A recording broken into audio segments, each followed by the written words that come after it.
ఇప్పుడు సభను ఉద్దేశించి రజక సంఘ నాయకులు కుమారస్వామి గారిని మాట్లాడవలసిన కోరుతా ఉన్నాం. జై బీసీ, జై బీసీ, జై తెలంగాణ.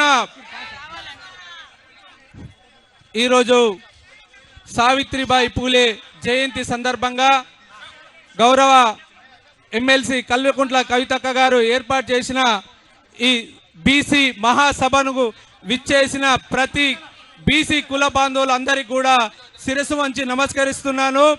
ఈ నా తెలంగాణలో ఉన్న అన్ని జిల్లాల నుంచి వచ్చిన రజక బాంధవులకు కూడా, నా కుల బాంధవులందరికీ కూడా నమస్కారాలు తెలియజేస్తూ, ఈ మన ప్రభుత్వంలో ఉన్న ముఖ్యమంత్రి గారు తను ఎలక్షన్ల ముందు కామారెడ్డిలో బీసీలను మోసం చేస్తున్నా అంటూ చెప్పుకుంటేనే అమలు కాని 42% రిజర్వేషను మీ బీసీలకు ఇస్తా అని చెప్పడం జరిగింది.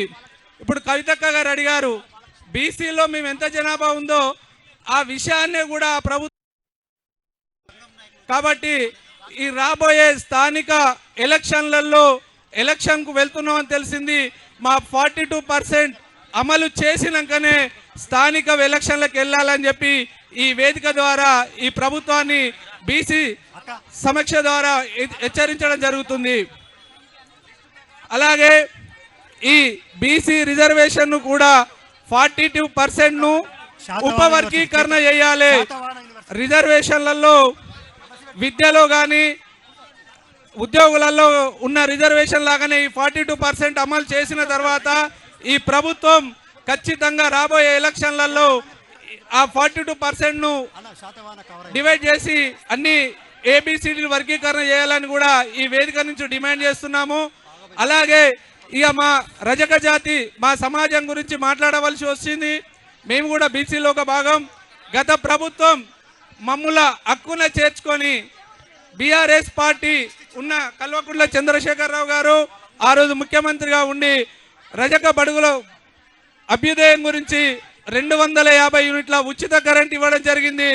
దాన్ని ఈ ప్రభుత్వం అమలు చేస్తున్నట్టుగానే కనిపిస్తుంది, కానీ అమలు అయ్యే విధంగా లేదు. ఒక కొత్త కనెక్షన్ కూడా ఇంతవరకు ఎక్కడ ఇచ్చిన దాఖలాలు లేవు. రెండవది, 2014లో 2014 శాసనసభలో ఇప్పుడున్న ముఖ్యమంత్రి రేవంత్ రెడ్డి గారు అప్పుడు శాసనసభ్యులుగా ఉండి ఆ శాసనసభలో ఈ రజకుల చిరకాల వాంఛ అయిన మేము ఈ భారతదేశంలో 18 రాష్ట్రాలలో 3 కేంద్ర ప్రాంతాల్లో స్వాగతం, సుస్వాగతం. ఒడ్డెర సంఘ నాయకులకు, బంధువులకు, బీసీ బంధువులందరికీ, ఆలకుంట హరి నాయకులకు స్వాగతం, సుస్వాగతం. మేము భారతదేశంలో 18 రాష్ట్రాలలో 3 కేంద్ర ప్రాంతాలలో ఎస్సీ ఎస్టీలుగా కొనసాగుతున్నాం. అదే విషయాన్ని ఇప్పుడున్న ముఖ్యమంత్రి మన రేవంత్ రెడ్డి గారు శాసనసభలో ప్రస్తావించారు. మరి అయ్యా, మీరు ముఖ్యమంత్రి అయ్యారు కదా, ఆ విషయాన్ని ఎందుకు విస్మరిస్తున్నారు? మీరు శాసనసభలో బిల్లు పెట్టి కేంద్రానికి పంపే ధైర్యం మీకు లేదా అని చెప్పి వేదిక ద్వారా ముఖ్యమంత్రి గారిని డిమాండ్ చేస్తున్నాము. రజక జాతి ద్వారా కూడా మిమ్మల్ని హెచ్చరించడం జరుగుతుంది.